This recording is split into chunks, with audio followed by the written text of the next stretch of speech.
From CBS News Bay Area, this is the Morning Edition. Good morning, and thanks for starting your day with us. Today is Saturday, August 9th. I'm Max Darrow. Here's a look at what we've got at the top of the rundown today. The 49ers play their first preseason game in just a matter of hours, and you can catch all the action right here on KPIX. The Red and Gold host the Denver Broncos at Levi's Stadium. You'll get to see some of the vets start to get back into game shape, and newcomers showing off some of their best stuff as they prove themselves to the team and fans. Kickoff set for 5:30 tonight. Today is day 2 of the Outside Lands Music Festival in Golden Gate Park, now in its 17th year. Tyler, the Creator, and Hoser are the headliners tonight. The city expects around 225,000 people to attend the 3-day event. This is also the first year that attendees can be performers at Outside Lands in an open mic contest. A heads up if your weekend plans, including driving on 680 in Fremont, the northbound direction is now completely shut down and will be until Monday morning.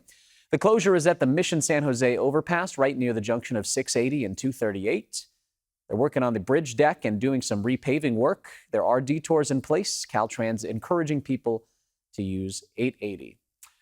First Alert meteorologist Zoe Mintz now joins us live on this Saturday morning. And Zoe, so many things happening around the Bay Area. This morning, when I got in, it felt like there was almost dense fog in San Francisco. Is that what Outside Lands can expect today? Yeah, it's going to be a lot foggier today. I will say yesterday, though, it was gorgeous. It was amazing. It was one of those rare summer days. Yes, there was sunshine and blue skies at Outside Lands before the fog rolled in. It didn't take long for the fog to roll in last night, but that's just kind of one of the things that makes Outside Lands fun and cool. It's the fact that you get to watch the fog rolling over all of the lights and the lasers that are in the sky. I went yesterday, my first time. It was fantastic. Thoroughly enjoyed myself. If you're heading out today, you can expect slightly cooler, slightly cloudier conditions, but overall, it's still going to be a nice one out there. It's what we expect for this time of year. A lot of cloud coverage that's sitting tight along our coastal communities. There's a little finger of fog that's making its way directly through the Golden Gate. And there's also a little finger of fog that's making its way up in Marin County in our valley communities. So keep that in mind. A little bit foggier early this morning, and that fog is going to peel back into this afternoon. But you might be noticing, like I said, that fog sticking around across the western half of the city and maybe even a little bit sticking over the Golden Gate as well. So again, not nearly as sunny today, especially along our coastal communities, but it's still going to be just as warm. Still going to be in the mid to upper 60s directly along the coast. Pacifica could reach 70 degrees this afternoon. Will likely reach 70 as well in San Francisco, at least downtown, and then still upper 90s farther inland. There is a cool down on the way, though, for everybody, and I'll let you know when you can expect that coming up in my full forecast. Back to you, Max. Thank you for that, Zoe. This morning, a 4-year-old boy is dead and a 6-year-old girl injured after they were hit by a car last night in Burlingame. Police say a 19-year-old woman was driving a sedan, hit the children who were on a sidewalk on Donnelly Avenue just before 6:30 last night.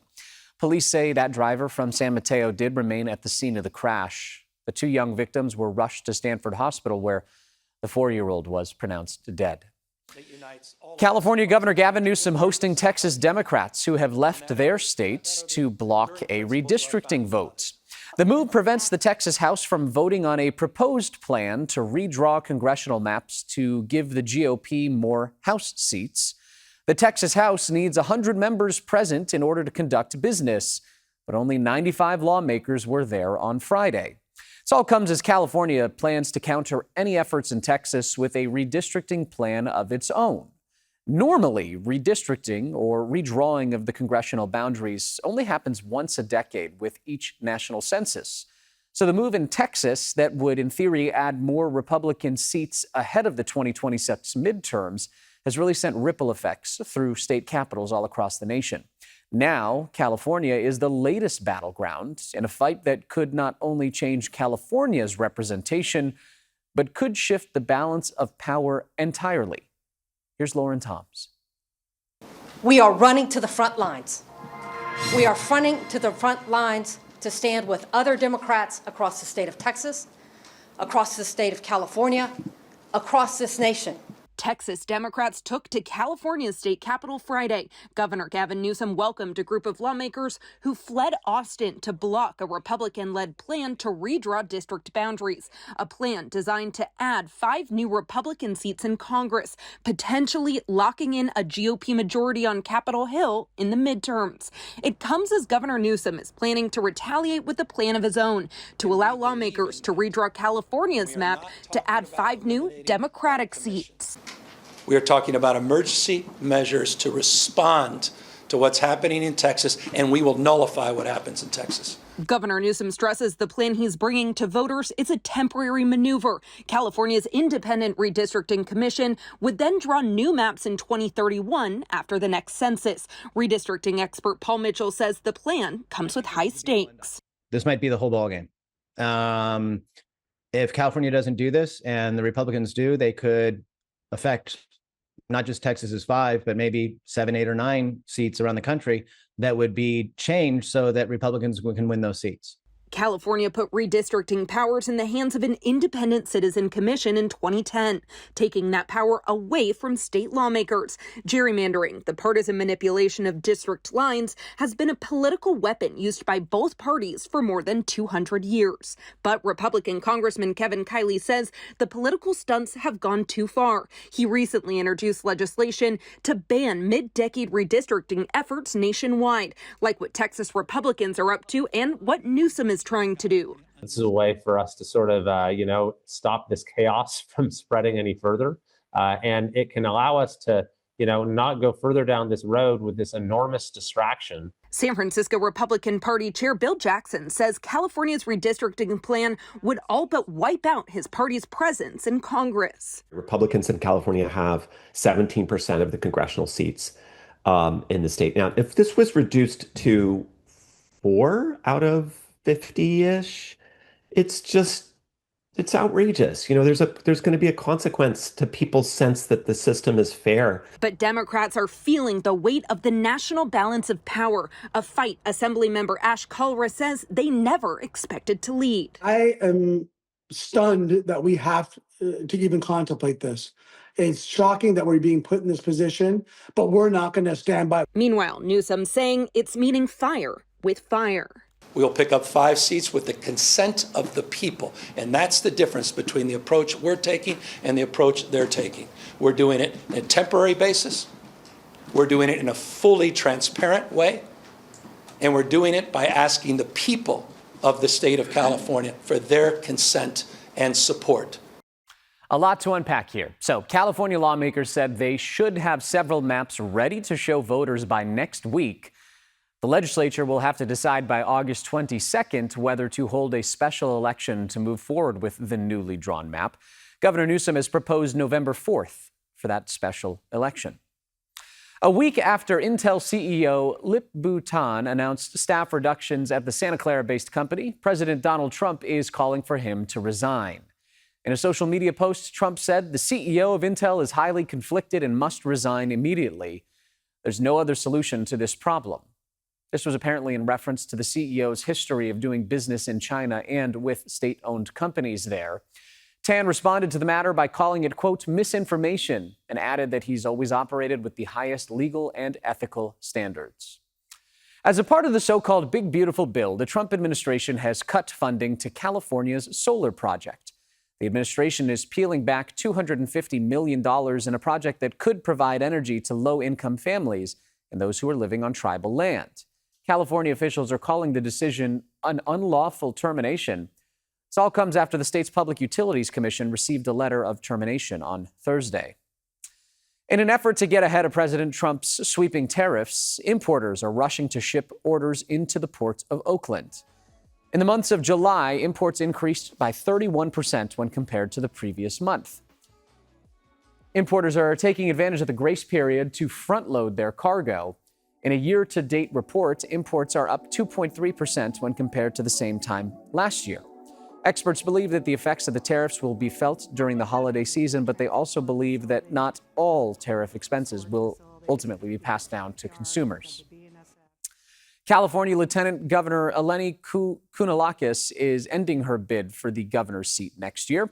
Instead, she will run for state treasurer.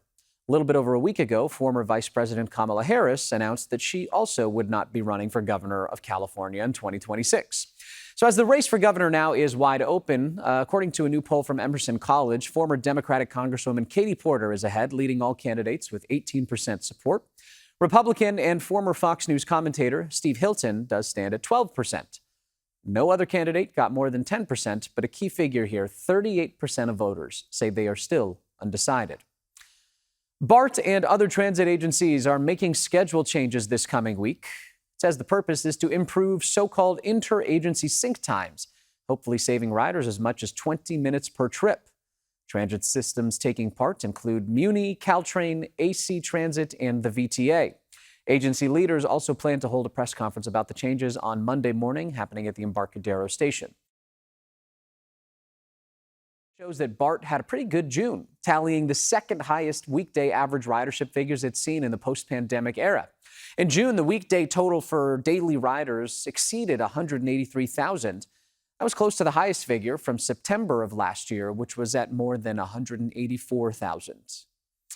A group of South Bay fast food workers are staging a strike for enduring what they say is years of wage theft. They're accusing the managers of El Pollo Loco on Monterey Road of making them work off the clock to avoid paying them overtime. The workers say they want payment for all hours worked, including overtime plus penalties required by law. Employees say they've faced numerous violations of worker protection laws and have received constant threats of getting fired or even having their hours reduced. In San Francisco, the public library system is expanding its Read to Recovery program in all libraries.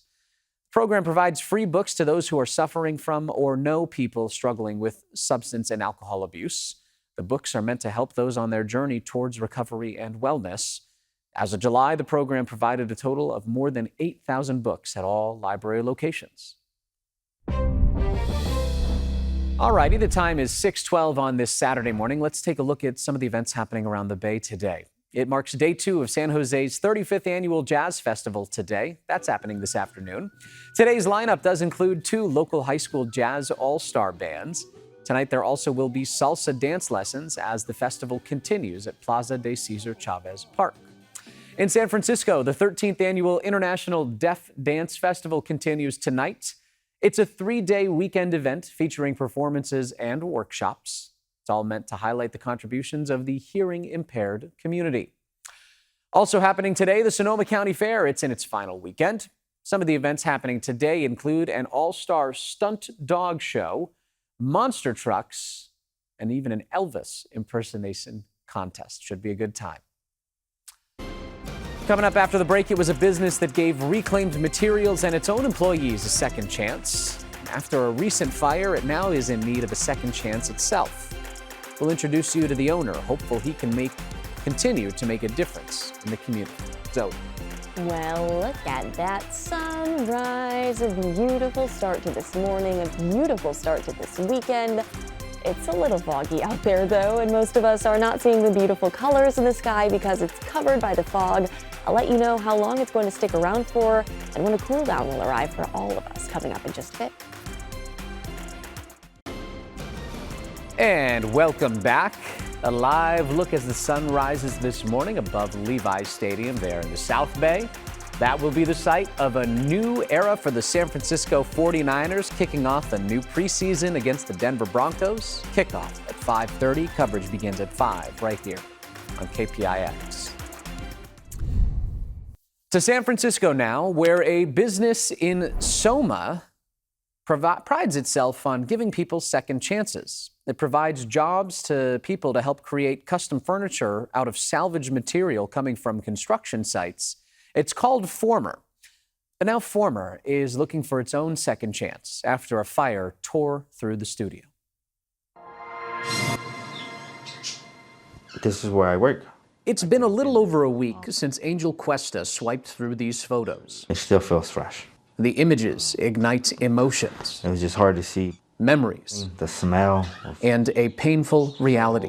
When I saw Former in flames, I saw dreams in flames. His workplace in Soma, called Former, caught fire in mid-July. It was a studio where Cuesta and his co-workers gave wood and waste from construction sites new purpose, using the materials to create beautiful furniture and home decor. Simultaneously, it was a place where people would reclaim their lives. It's not just a job, it's my second home. Cuesta lost his job at the beginning of the pandemic. He's a DACA recipient, and 5 years ago, Former's founder, Sasha Plotitsa, found a place for him. I told Sasha my story about being undocumented, facing different challenges, and now being able to aspire to a better job with the background and the career that I have. It's hard to see what I'm seeing. When Plotitsa looks at his current reality, I can really smell it here. he doesn't just see the remnants of his business. The art, the pieces. He sees a mission that has come to an abrupt end. That's really difficult to think about. He is proud to employ people who have trouble finding work, those who are formerly incarcerated, homeless, or have other disadvantages like Cuesta. There are a lot of obstacles to starting their lives over again. If they can't be employed here, where are they going to go?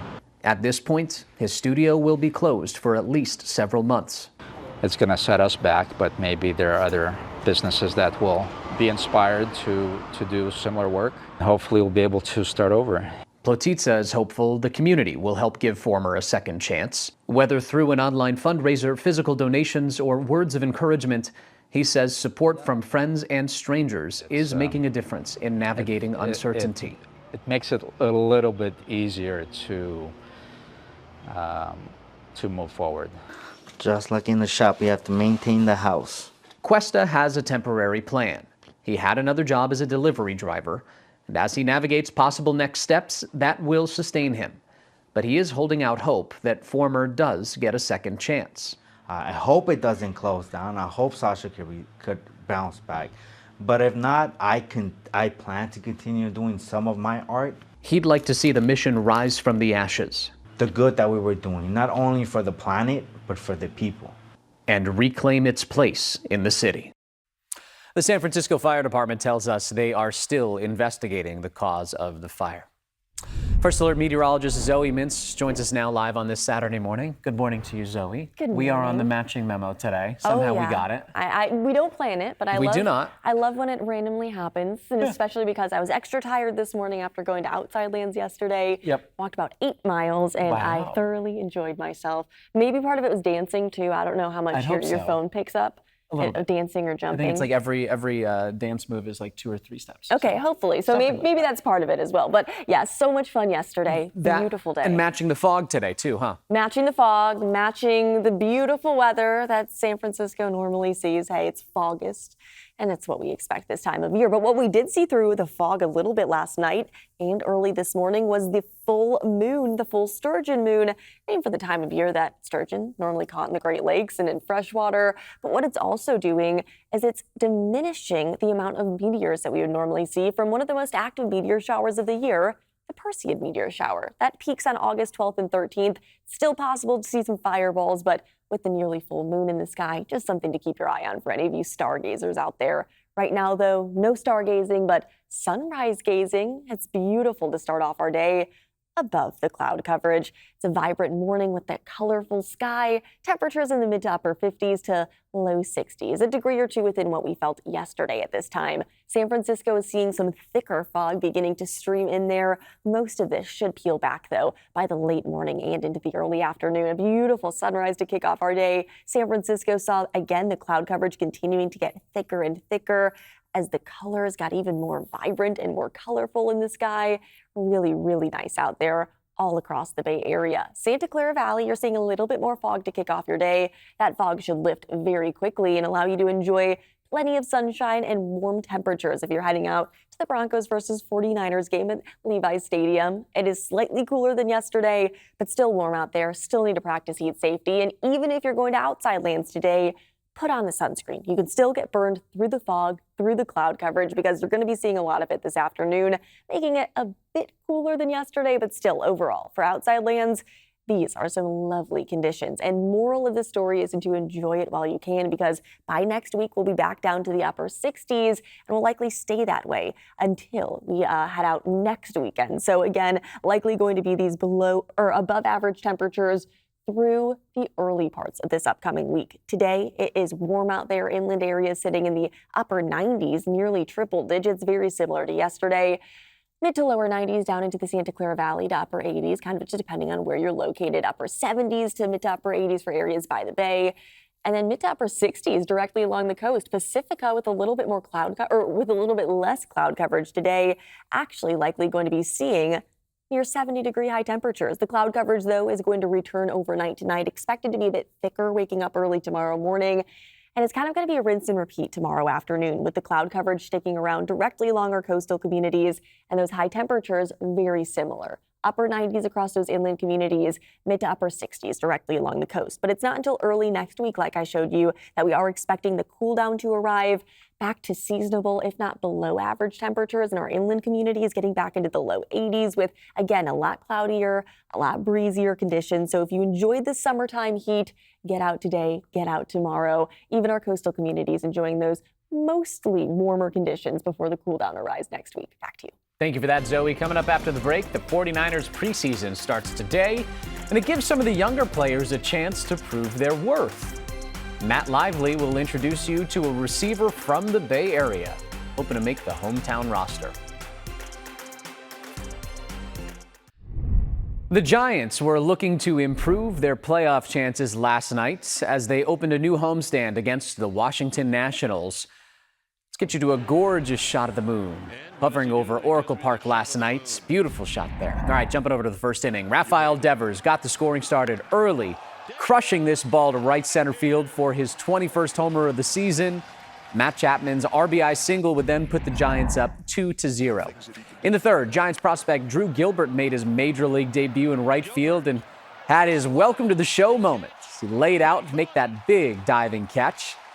But the Giants did run into some trouble in the fifth inning. Bases loaded with one out. Kai-Wei Tang was able to force the ground ball for a huge double play to end the inning.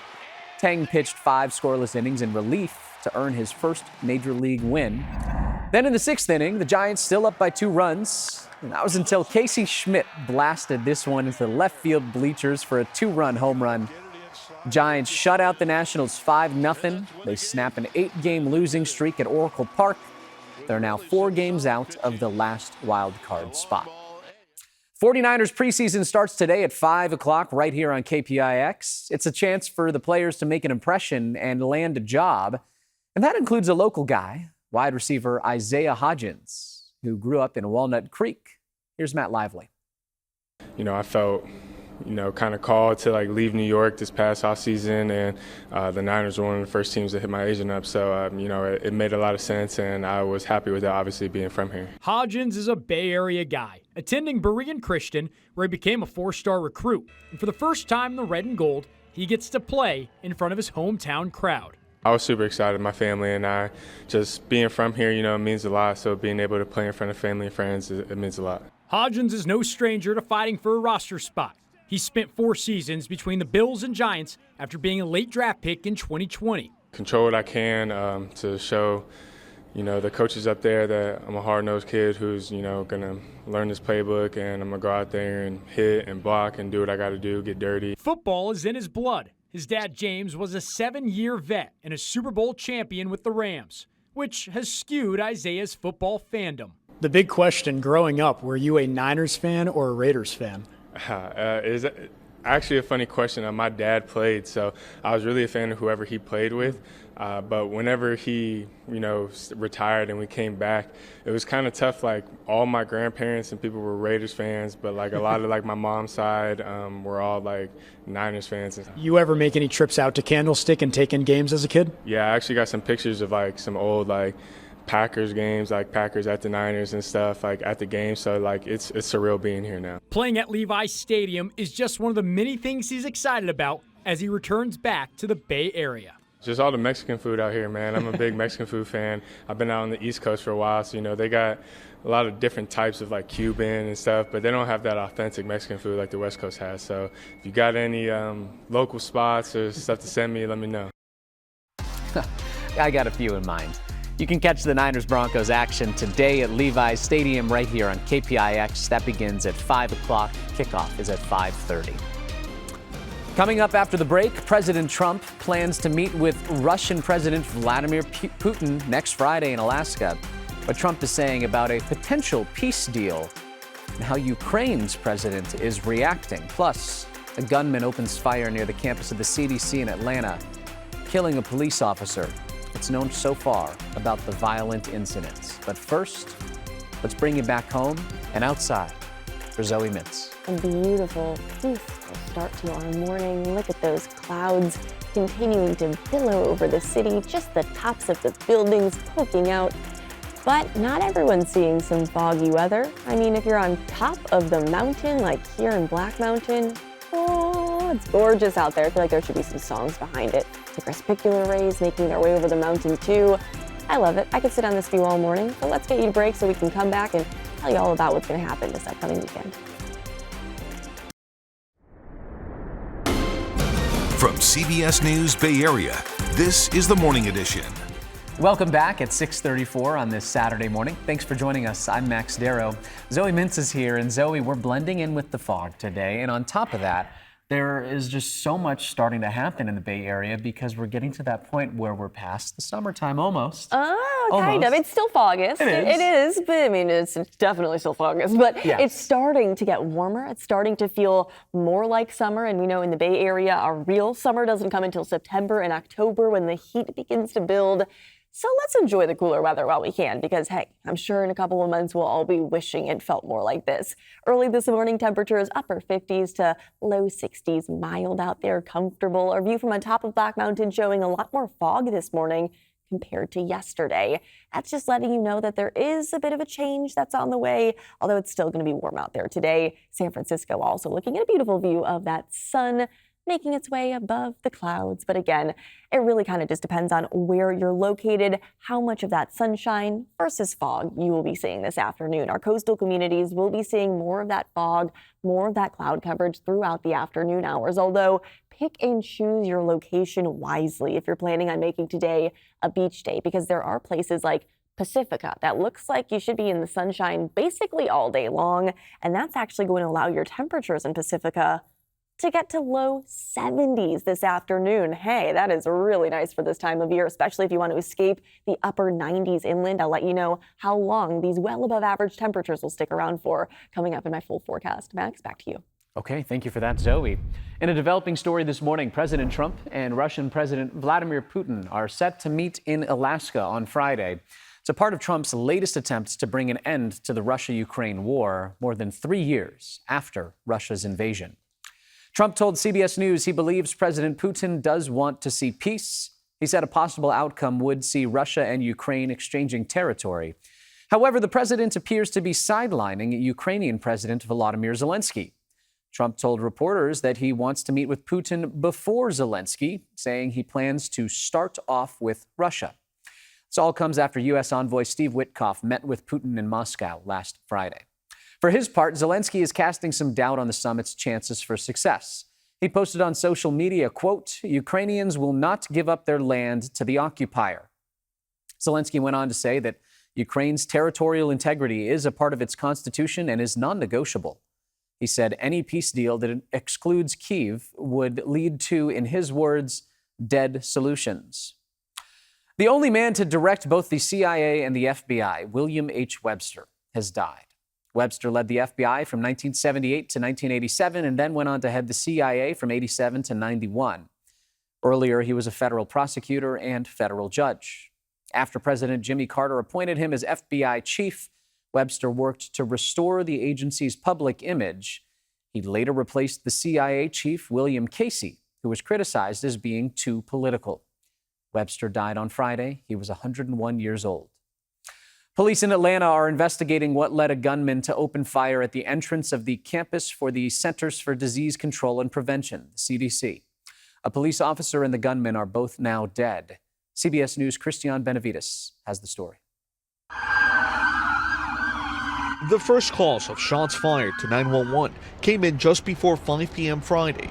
Officials say a suspected gunman opened fire at the entrance of the campus for the Centers for Disease Control and Prevention, killing a DeKalb County police officer, 33-year-old David Rose, who was also a Marine Corps veteran. After opening fire at the CDC, officials say the gunman went inside a nearby drugstore.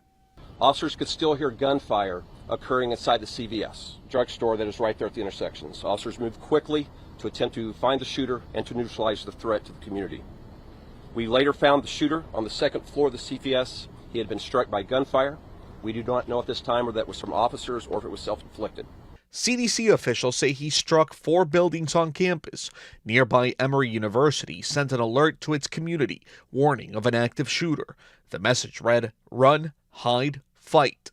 I heard what I at first thought was maybe construction, people doing roofing work, but the reports just kept coming, and I kind of grew up around guns, and you figure out pretty quickly that this is not a hammer that you're listening to. No one else was injured by gunfire. The officer leaves behind a wife and 3 children.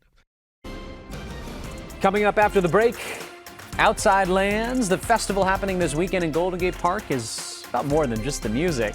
When we come back, we'll have a live conversation about the food, and the person who's curating it all in the park is going to join us. You won't want to miss it.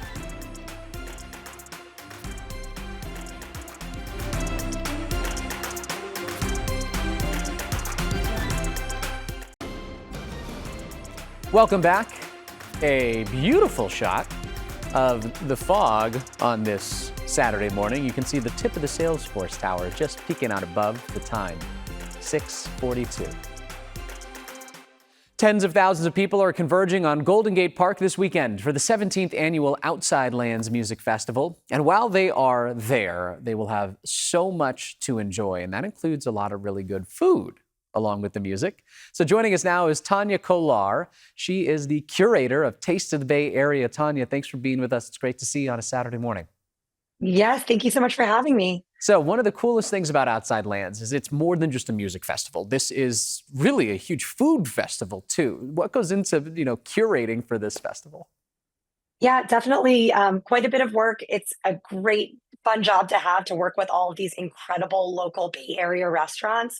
We've got 95 Bay Area restaurants on the food lineup this year. They're serving over 800 different menu items, so a lot to choose from. And it's definitely a challenging selection process. We've got an 85% return rate of restaurants that come back year after year.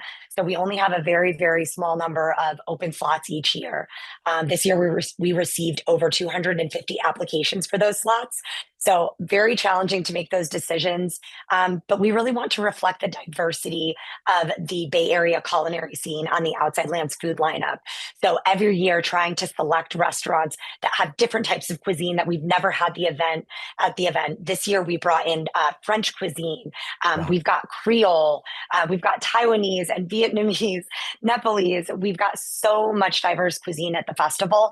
And so it's always a huge focus for us to ensure that we keep growing that and evolving the food lineup to make sure people can really find whatever type of cuisine they can find in the Bay Area.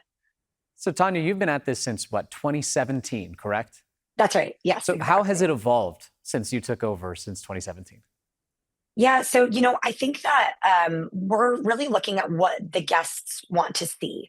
So in addition to having lots of different elevated types of cuisine, right, we've got a number of items on the lineup this year that have caviar. We've also got festival favorites. Some people really love their pizza and burgers and, fried chicken sandwiches, and we have those in spades. I would say they are a little bit more elevated than some other festival food. But, we really try to just look at what folks are enjoying and wanting to eat at the festival and continuing to evolve in that direction. So obviously, when we're seeing some of these images of the food alongside you, I just wanted to let you know. So one, starving now on this Saturday morning. Two, it's really cool to see the diverse range of foods, both the styles of foods, also from festival food to really elevated options. That all being said, why is it important for you to really showcase the diverse selection of what we can offer here in the Bay Area at a festival like Outside Lands? Yeah, so I mean, Outside Lands is called a taste of the Bay Area, right? So we want to really represent that accurately at the festival. So each year we look at what types of cuisines might be missing and want to definitely ensure that we're trying to bring those in little by little. In addition to the menu diversity, we've also got a very, very wide range of chefs and restaurant owners that take part in Outside Lands.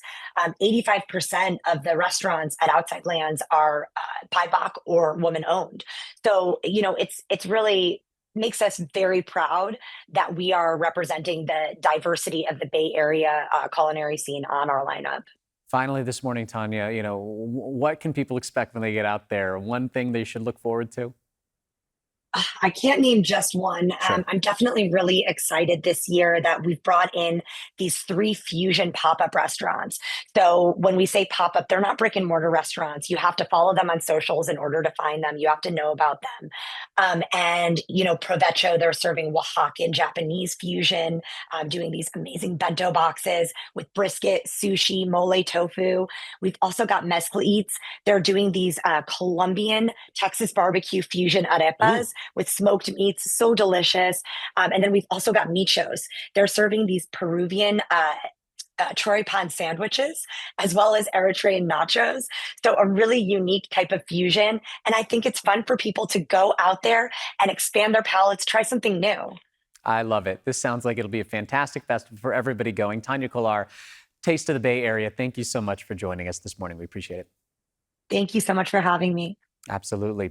Coming up after the break, you may remember the Boston song, More Than a Feeling. Well, one of the band's members lives in the East Bay.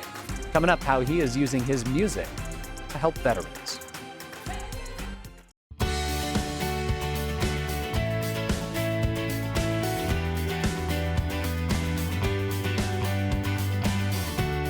Welcome back. Music can bring peace, boost spirits, and even help people retrieve memories. Well, a former member of the rock band Boston is really in tune with these benefits and more as he uses his musical gift to serve others. Sharon Chin introduces us to this week's CBS News Bay Area Icon Award winner.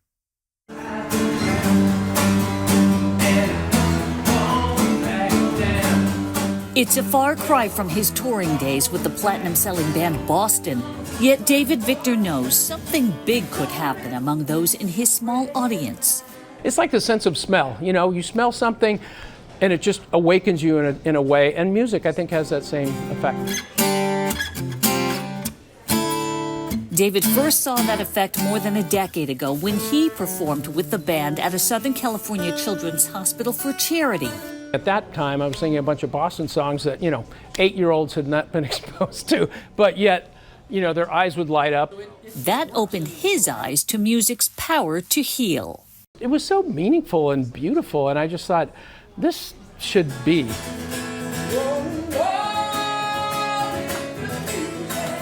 So David founded Harmony and Healing in 2019. Since then, the San Ramon-based nonprofit has provided free live music visits in person and virtually to hundreds of patients in hospice, hospitals, and rehab facilities nationwide.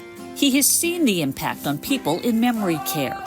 They go right back to when they were 18 and a half years old, driving a Camaro or something and having the time of their life. That's just something that is, it's something only music can really do. David, who's now a digital marketing strategist by day, spends an hour on this afternoon performing for military veterans at the VA in Martinez. Harmony and Healing's regular visits are part of the VA's recreational therapy care for the whole person. Air Force veteran Nancy Gant, who deals with PTSD, ends his day on a high note. I had a mindset where I was able to calm down and just listen to the lyrics of the song and what was going on. It really felt good. And David strikes the right chord for Army veteran Norman Kimball's sense of well-being. life hasn't been good for me over the last 15 years, and this is something that I really need to keep me going forward and not falling back. David's team of 24 artists includes Jordan Foley, who portrays princesses like Elsa from Disney's Frozen. The monthly visits bring a special kind of magic to patients receiving respite and end-of-life care at George Mark Children's House in San Leandro. Look at that, friends! Child Life Coordinator Kyle Amsler. It brings so much joy, so much life into the house. David has really understood the power of music for our population, for kids in pediatric palliative care. I feel wonderful that we can do this and make people happy. So for providing free, uplifting music visits through harmony and healing, this week's CBS News Bay Area Icon Award goes to David Victor. Absolutely love that, and have seen the power of music and memory firsthand. At least my grandmother, it made a huge difference in her life when she was still alive. So it's a beautiful story there. Love to see that. I love it. That's amazing. Yeah. Love remembering your grandparents too. Oh, absolutely. Anything that can bring back the memory of anything, of anyone that do you hold dear and special to your heart. Absolutely. It's a special thing. You know what also is special? This right here. The fog. The beautiful view. You can see Salesforce peeking its little head up above, and I think all the way on the right side of the screen, you can also see the Transamerica Pyramid. Oh yeah, you can barely see just a little top of it because we're having a shallow layer of fog making its way across the bay, but it's what we expect this time of year. I think it's one of my favorite sights to see that fog rolling in all across the Bay Area. We're looking at a little bit more of it compared to yesterday. It's a little bit thicker, a little bit denser, and we're actually seeing more of it down into the Santa Clara Valley as well. A little finger of fog making its way across the Golden Gate and over into Oakland, and then also a little finger of fog making its way over in Marin County in the valleys of our North Bay. We're going to continue to see the fog peeling back into our coastal communities throughout this afternoon. There might be a little bit of sunshine earlier in the day for outside lands in Golden Gate Park, but we are likely going to be seeing a bit more fog and more cloud coverage in outside lands in the western half of San Francisco compared to yesterday. Although if you go down to Pacifica, it does look like there's going to be a good amount of sunshine just over that one little area in our South Bay, and that's going to allow those high temperatures along the coast to get to near 70 degrees in places like Half Moon Bay, Pacifica, even Point Reyes, mid-60s. We'll also be in the mid-70s in downtown San Francisco, upper 70s to mid to upper 80s for areas by the bay, and then mid to upper 90s for our inland East Bay communities and down into the Santa Clara Valley. It's going to be another hot day out there, and tomorrow is kind of going to be a rinse and repeat, as we are going to be seeing a little bit more cloud coverage overnight tonight and into early tomorrow morning, tomorrow afternoon. That cloud coverage once again hanging tight to our coastal communities. Temperatures, though, are still going to be very similar to tomorrow compared to today.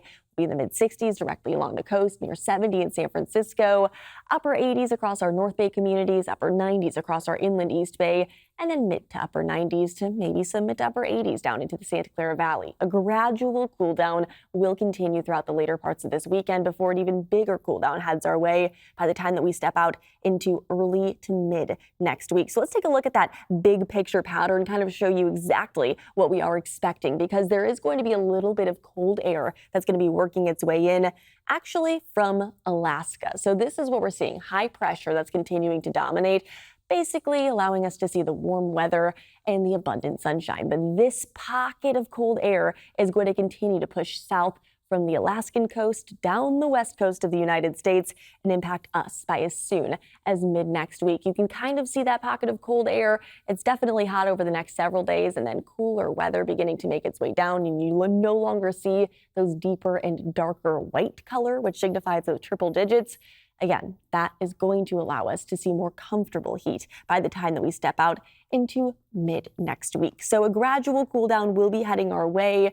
It's still going to remain pretty warm though this weekend, and Monday of next week will kind of be that middle point before below average temperatures arrive mid to late next week. More cloud coverage, windier weather, again, low 80s inland. It's going to feel a lot more comfortable by the time that we step out next week. But if you enjoy the more summer-like heat and the abundant sunshine, this weekend is for you. Please get out and enjoy yourself. Back to you.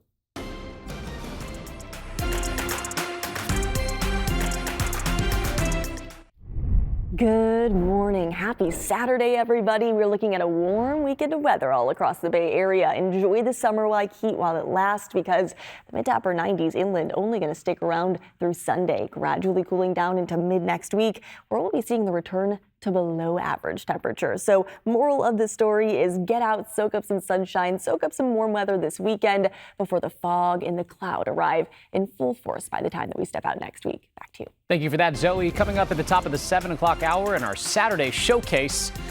As kids head back to class, a local parent is ramping up efforts to make sure they all arrive alive. His campaign to make the streets safer. And a Richmond school shuttered over toxic conditions last year is finally getting a much-needed makeover from the ground up. We'll hear from the parents who pressured the district to make this happen. And let's send you live outside to a beautiful shot of the Bay Bridge, looking off into the East Bay with the beautiful fog sitting over it. We'll see you for our Saturday showcase at 7 o'clock.